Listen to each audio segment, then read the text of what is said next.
秦明，怎么样？柳云开口没有？这就奇怪了，无论出于什么原因，他都应该配合我们才是啊。帮个忙，说。现在呢，只能从凶器上看看有没有突破口。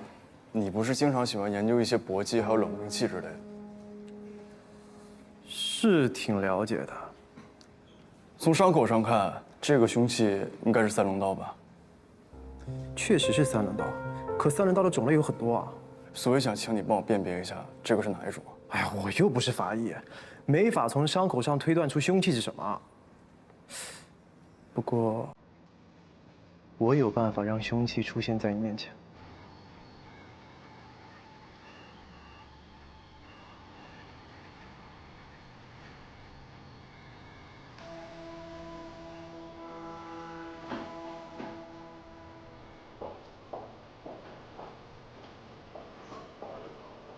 主任，我们办公室终于有钱升级硬件了。你们部门哪有钱整这玩意儿？昨晚临时升级，林涛从家里带来了这台3D 打印机。我和他呀，就睡了3个小时，忙了一晚上，就为了做那个游戏建模。游戏建模？哎，这看上去像陈少东的商处啊。所以啊，我们等于做了一个凶器的模子，这台3D 打印机可以完美的还原凶器啊。厉害啊！我们按照真实尸检的照片，在电脑中做3D 建模，这可以说是丝毫不差吧。伤口的空隙呢，就是这个刀子的形状。好了。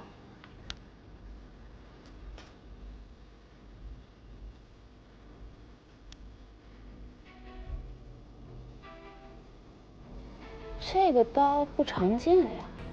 少见就意味着独特，独特的物品总是好找的。我建议在全市范围内搜寻这种刀具，也许我们能推导出凶手的足迹。向李队汇报吧，包括在现场凶手的血迹。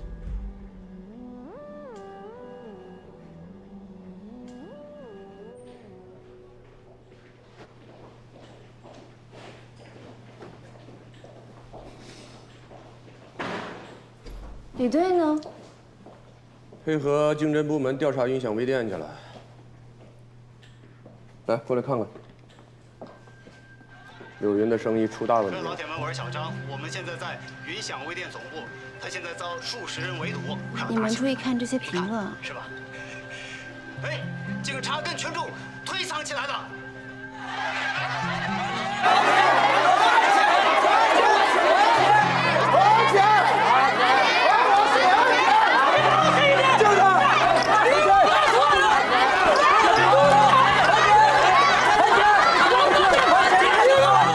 这些键盘侠可真是无孔不入啊！都什么局面，还在这胡说八道的？哎，柳云跟张雅欣曾在市高中就读。解铃还须系铃人。柳云不说，我们就让他说，破了案自然能堵住这些键盘侠的嘴了。现在这个张华虽然有嫌疑啊，但是这个现场同时有盗窃的情况。也不排除是这个云享微店的受害者行的凶。反正现在咱们不用着急，李队不是去查了吗？应该很快就能查出来可疑人员。不能让李队一个人战斗，必须赶紧把案件调查清楚。你瞅啥呀？李队不是让你主持大局吗？快布置一下呀！好，这样吧，赵副队，麻烦你先拉开网找张华。是。我和环环负责摸柳云的底。特别是跟张华和张雅熙的关系上，至于凶器这一块，只好麻烦法医部门了。这样我们2条腿走路，最终会合2为1的。老板，哎，跟您问点事儿。这个人您见过吗？哦，我不认识。那这种刀您这儿有卖吗？这种刀并不常见的。确实，这种刀本来属于人工杀猪放血的。几年前这种刀的销量很好，这刀能干粗活，也能做细活，现在都是专业的人在玩了。总不能全都是屠宰场的人买吧？还有一些户外生存的体验者或者刀具爱好者爱玩这种刀具。就如果普通人操作的话，能够弄出这种平整又细小的创口，你觉得难度大吗？这个也有可能。那在你们这儿购买这种刀具的，应该都有登记吧？这个肯定，我们会定时送到派出所的。这属于管制刀具，一般人买不了。老板，哎，麻烦你一下，把在你们这儿买过这种管制刀具的人的身份信息给我提供一下。好嘞，您稍等。哎，是不是想到什么了？我们得回去一趟。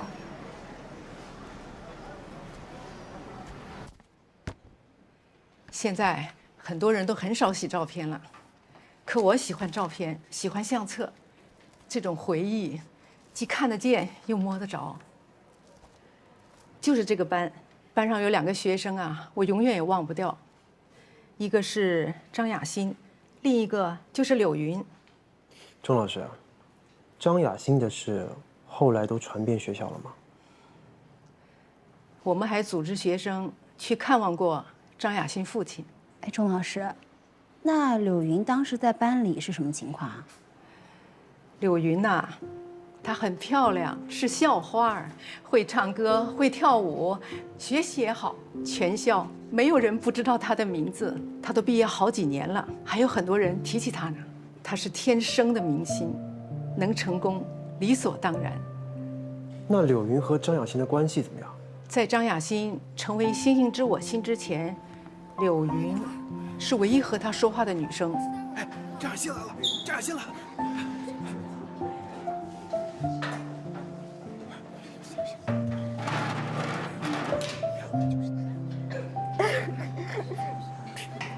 你看，让人蘸了番茄酱。这个拆饭吧。雅欣，纸巾。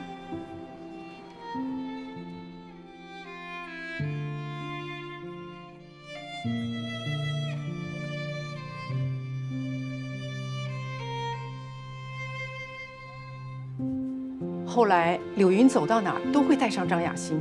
通过她的努力，同学们对张雅欣的交流也多了。张雅欣开始有了笑容。柳云是我见过的最善良的女孩，她长得美，心也美。除了张雅欣之外，柳云还有没有别的朋友？还有月月。柳云从小就是那样的女人，完美、善良，照顾弱势群体。她希望所有人都看到她的好。钟老师说，你们之间是闺蜜呀？我们只是高中时候的朋友。她从来都不缺闺蜜的。每到一个新的环境，她就会换一拨人，和以前的人呢就断绝了联系。看来你对她的评价不是很高啊。我太了解她了，她对别人好，只是想得到更多的赞美。她享受这种感觉。如果有人抢了她的风头，她就会暴露本性的。什么本性？嫉妒和冷血。听说咱们班出了一个网红，哎，那个张雅欣，我看她在微博上发了很多关于她的自拍。同学们都商量着要去看张雅欣，要不要一起去？我晚上还要上钢琴课。自从张雅欣变成星星知我心后，她的人气可是嗖嗖窜呢。网红的只是昙花一现，你和她关系这么好，没准你也会被她带火哟。我不想火。听说前2天有记者来咱们班采访，问张雅欣的事情。你怎么老问别人的事情？你太闲了吧？后来他上课总玩手机，我以为他是在默默地关注张雅欣。黄甫。 2个月后，网上爆出了张雅欣和黄埔的聊天记录，我才知道柳云做了什么。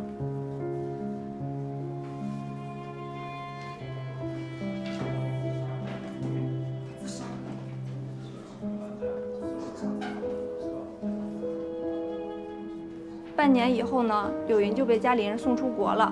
张雅欣的事情，慢慢的也就没有人再提了。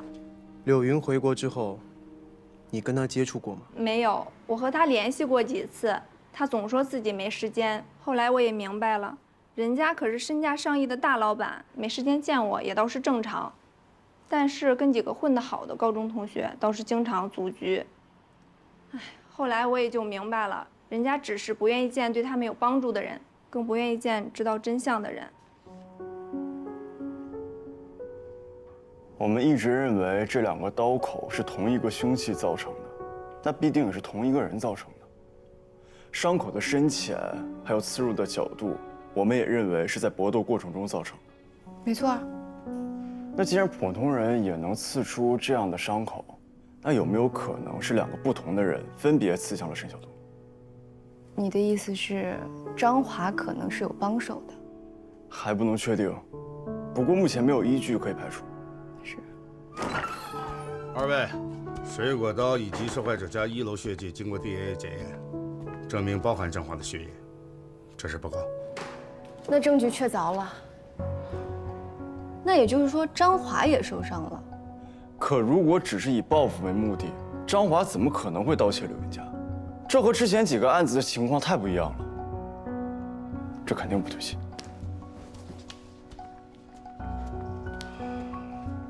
我去看一下他。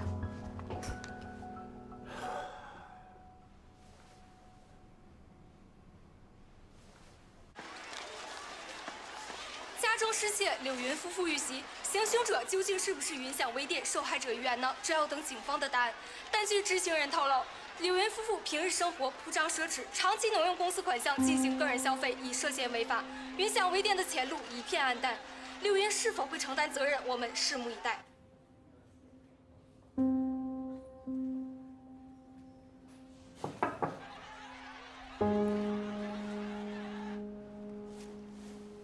请进。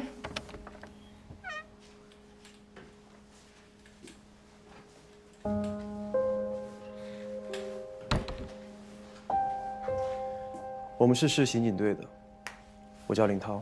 该说的我都已经说过了，我累了，需要休息。我们跟钟老师、月月都聊过了，这份谈话记录上记录着当年你跟张雅欣的状况。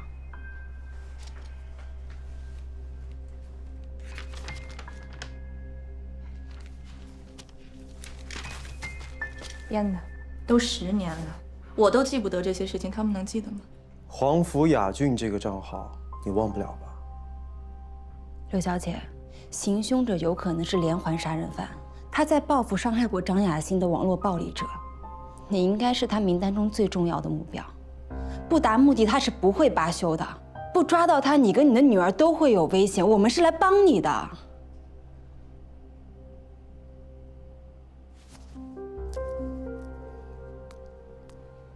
在家在吗？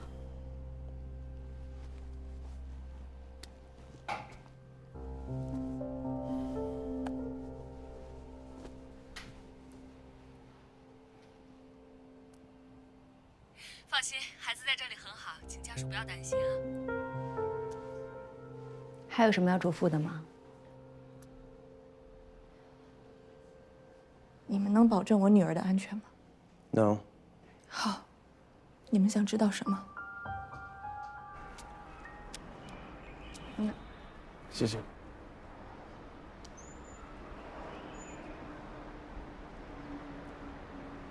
是不是有一种失落感？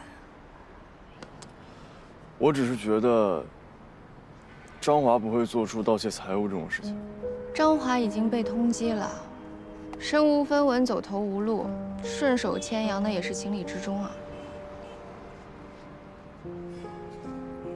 也许是我想多了吧。你追寻一个目标太久了，倾注了大量的心力，现在锁定凶手是张华，这么轻松，你反倒不适应。没事的，会好起来的。我就是觉得，这一切都太顺利。遇到的沟沟坎坎多了，偶尔顺利一次，反倒不踏实了。柳云一直没有说明那天晚上的情况，这是为什么？仅仅因为张华是凶手吗？还是说因为他不想当年网络霸凌张雅欣的事情被扒出来？我觉得应该是另有隐情。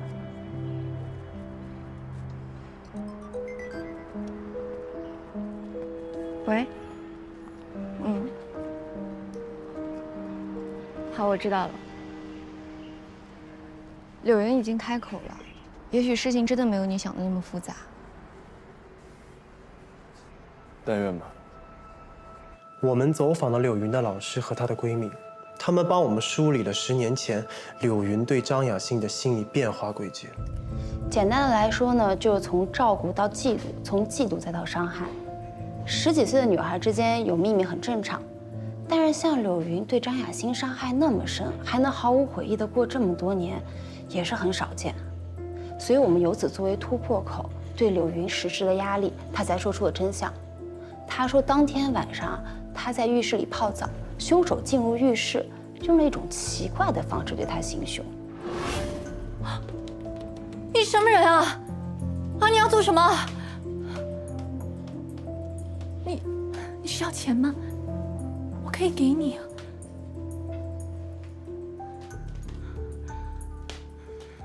你误会了，我是来跟你讨一笔债的。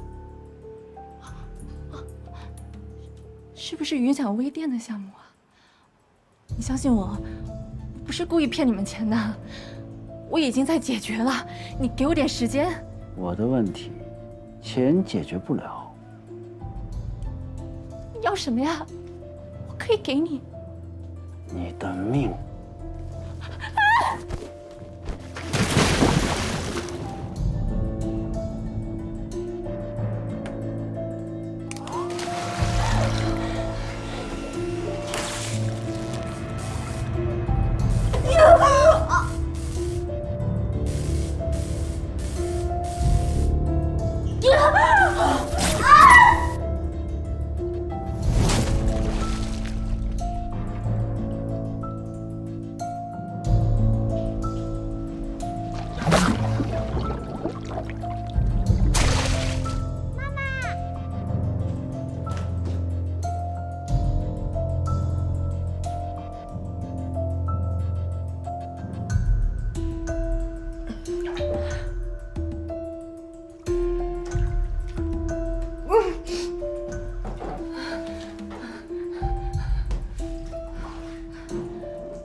他的说法跟安然的推测有相似的部分。这么看来，柳云中刀能活下来真的是奇迹了。可谁都没想到，死的人却是她丈夫。她不愿意多谈张雅欣，也没有毒出她的丈夫，只要求我们保护好她的女儿。看样子，她心里只有她女儿。是的，这点很奇怪。伤害张雅欣的人都开始各自生活，他们都淡忘了曾经间接导致一个16岁小女孩的死亡，但只有张华忘不掉。他人的淡忘与冷漠推动张华心中复仇的怒火，以至于连柳云无辜的女儿他都不愿放过。斩草除根，可见张华的报复心。目前只有柳云母女是唯一的幸存者。如果张华知道他们还活着，是不会收手的。柳云的女儿目前是安全的，她在警队的医务室。不安全的人是柳云。李队，我建议提高柳云的保护级别。已经申请了。另外，柳云的口供也录好了，她打算休养2天，就把女儿带到北方去。现在我们有了她的口供和我们掌握的证据，只要抓到张华，案子就算结案了。大家有没有想过，如果杀害柳云丈夫陈晓东的凶手不是张华呢？不可能。以现在来看，证据确凿。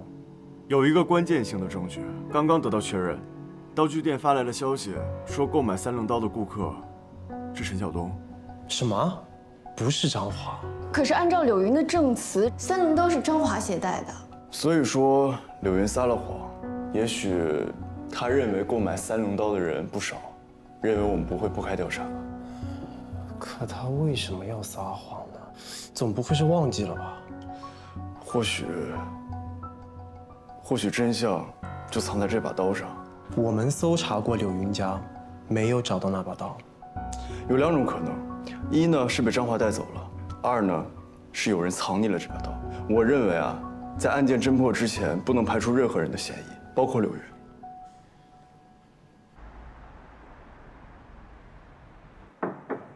李副总，哎，不好意思啊，让2位警官久等了。出了这么大的事儿，小东又不在了，简直就是一团乱麻。他的案子有进展了吗？我们今天来就是向您了解情况，因为听说您是他多年好友，又一起创业，那想必您对他应该有不少了解吧？哎，我们是一起留学的同学，算算认识也快10年了。他是一个户外生存爱好者吗？对啊，我们在国外的时候就一起玩这个了，算是发烧友吧。那你们有没有学过在户外如何使用刀具？懂是懂一点，但也只是皮毛。毕竟我们玩的是户外运动，不是格斗。但小东这个人对刀具感兴趣，他喜欢收藏把玩。这种刀他有吗？3棱刀，他的最爱，每次出去玩户外他都带着。他就是喜欢这把刀的造型。哦，对了，他出事的当天也去参加了户外运动。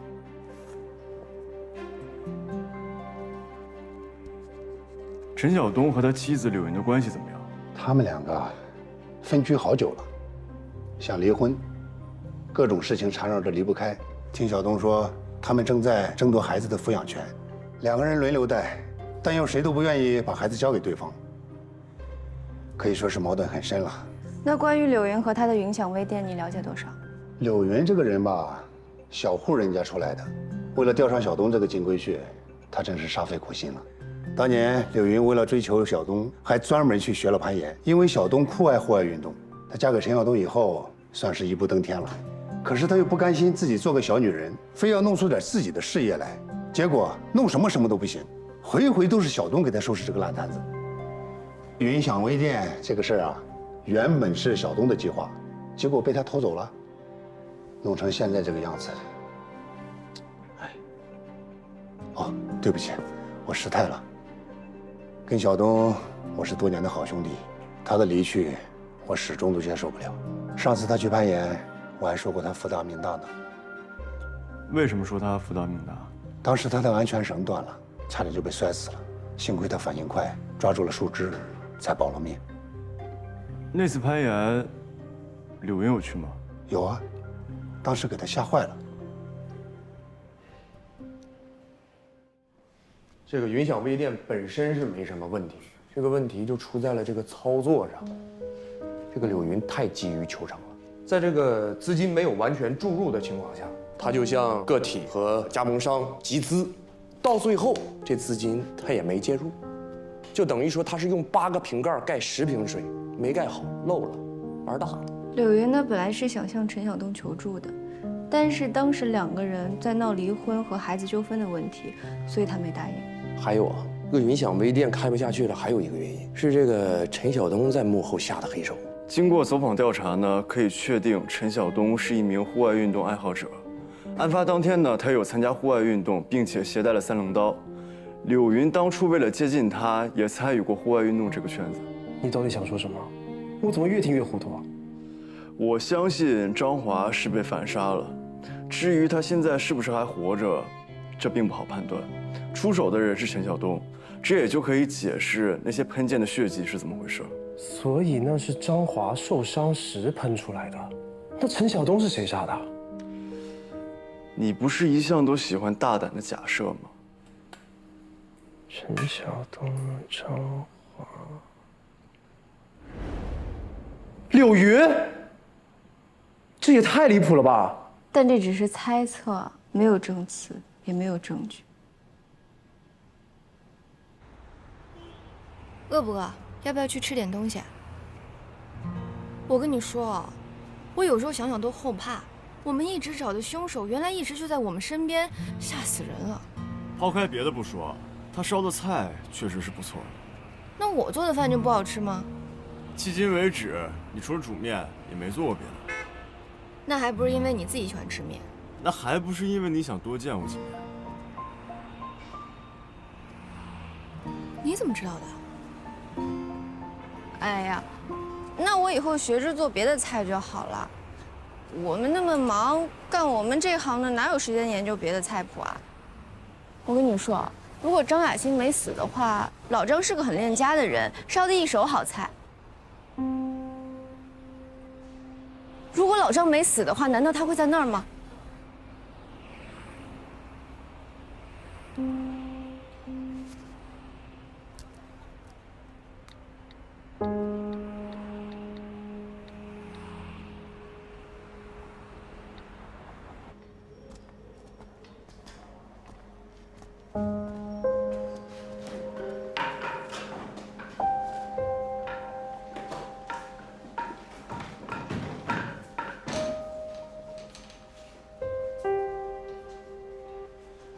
你在这里等我。不行，我必须得跟你一起上去。我是说他有可能在这儿，不代表他一定在这儿，你不用担心。那也不行。好，那你跟着我。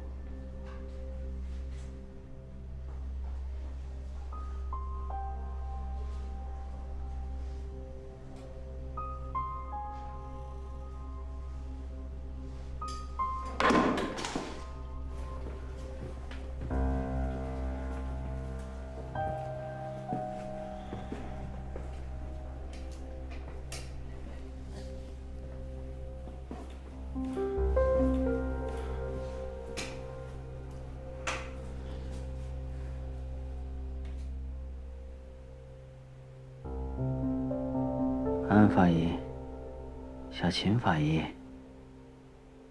都来了，还是你们两个聪明，知道在这儿能找到我。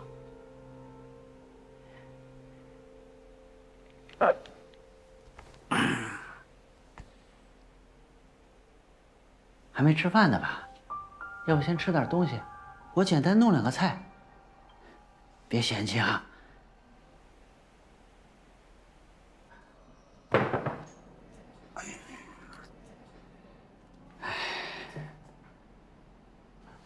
放心，菜里没下毒，我先吃给你们看啊。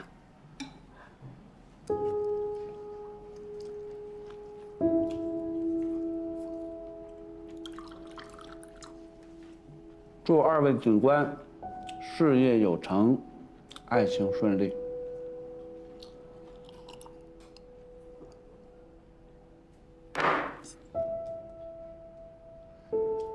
怎么也想不到。 有一天会和杀害我母亲的凶手坐在一起。张华，对柳云行凶的人是你吗？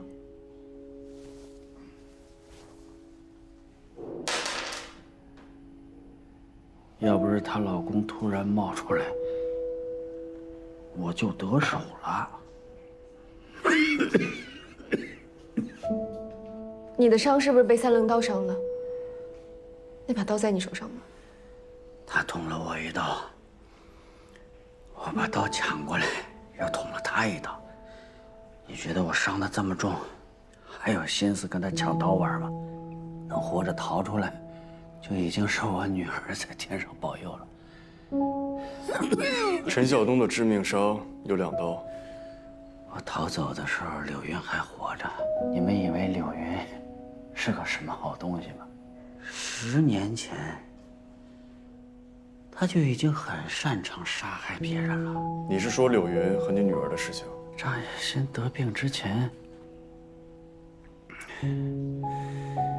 跟其他同龄的女孩一样，活泼、可爱、漂亮。我从来没见过一个孩子像我女儿那么爱笑。可是后来，她就不笑了，再后来，她就死在我面前。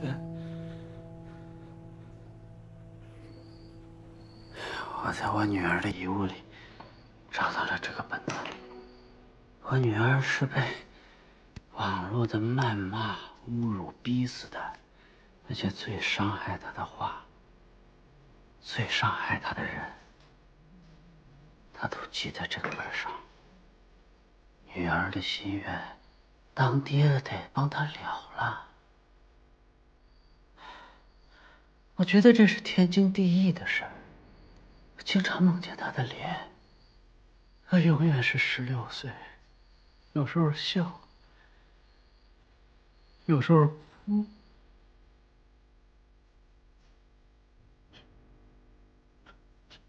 有时候满脸是血。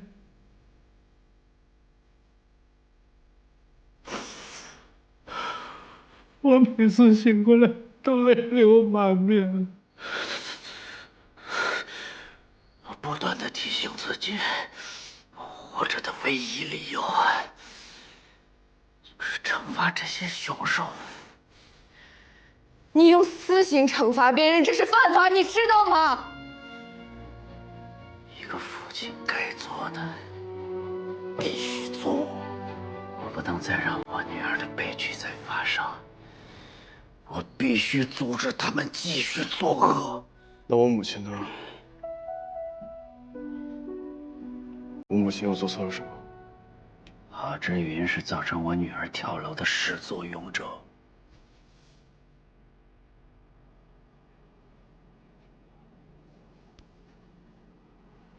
你到底对郝护士长做了什么？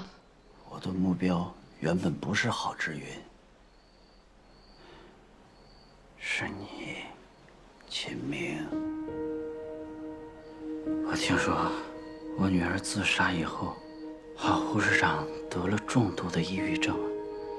我当时认为她是罪大恶极，她的病根本不能改变我的计划。我跟踪了秦明好几天，终于等他落了单，我正要下手，没想到秦明去找他妈了。那天，郝护士长正准备跳河自杀。妈，你下来啊！明明，妈，明明，妈，小心啊！你干什么叫我？明明，你干什么呀，张华？知道我为什么对你儿子下手吗？张雅欣的死是我造成的，她的命我来还。你放过我儿子，我求求你，放过我儿子！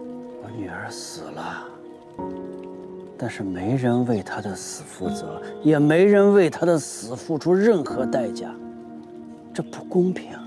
我女儿不能白白冤死吧？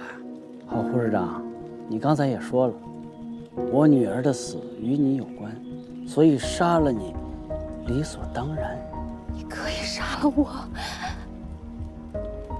放过我儿子。我还没说完，我杀了你很简单，但我并不是穷凶极恶的杀人凶手，我只想给我女儿讨回公道。杀你不是我的目的，我的目的是让你体会我的痛苦。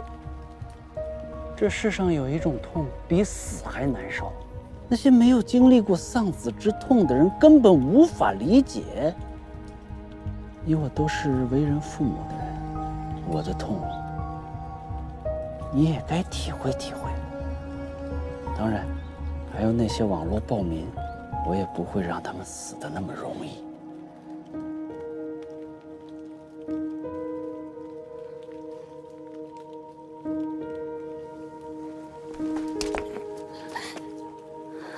张华，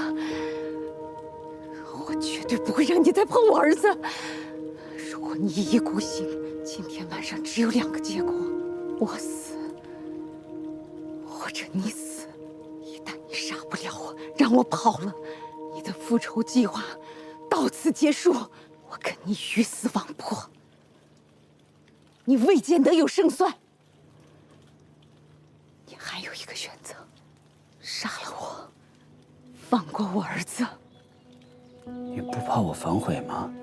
我知道你是一个明事理、重情义的好父亲，我也相信张雅欣的在天之灵一直在看着你所做的一切，他绝对不会让你杀我儿子，他也绝对不会让你变成一个滥杀无辜的杀人狂魔。你问问你自己的心就知道了。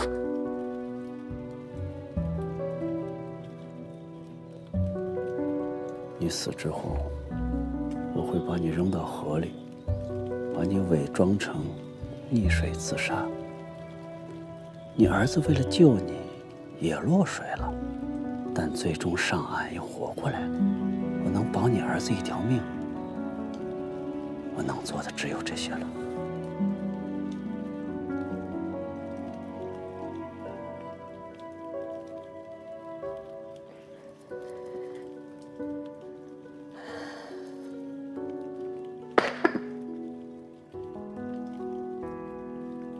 程强，你真的信我吗？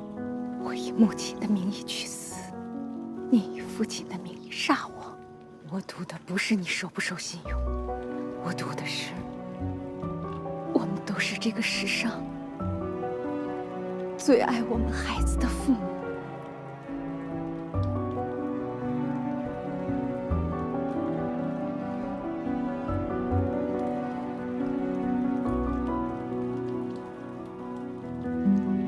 准备好了吗？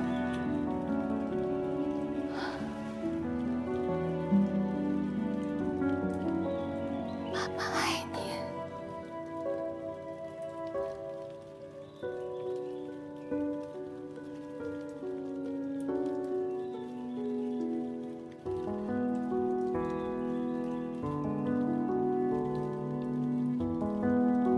动手吧。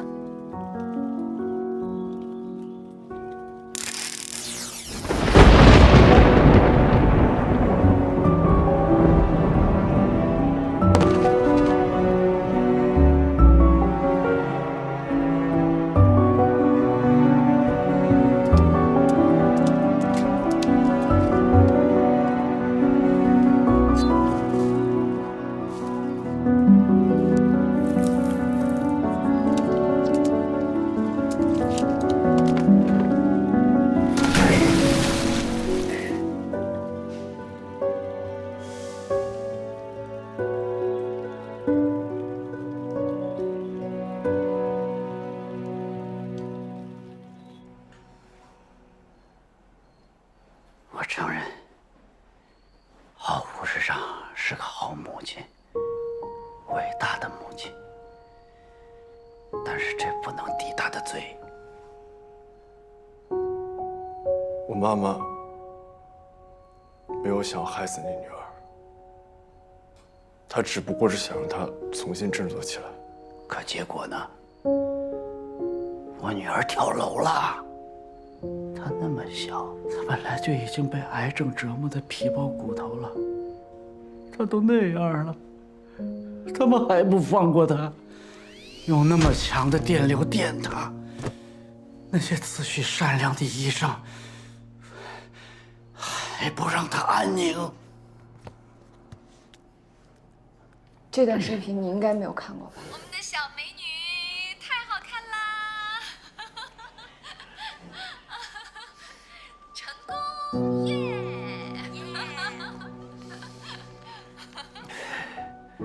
这有什么用？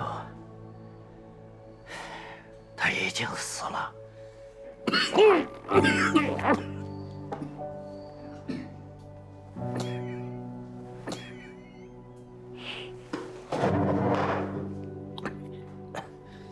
这一刀太深了，我活不了了。可惜没把刘云杀了。你们很想知道那天晚上究竟发生了什么吗？恐怕你们永远也不会知道。你先别说话，保存体力，叫救护车。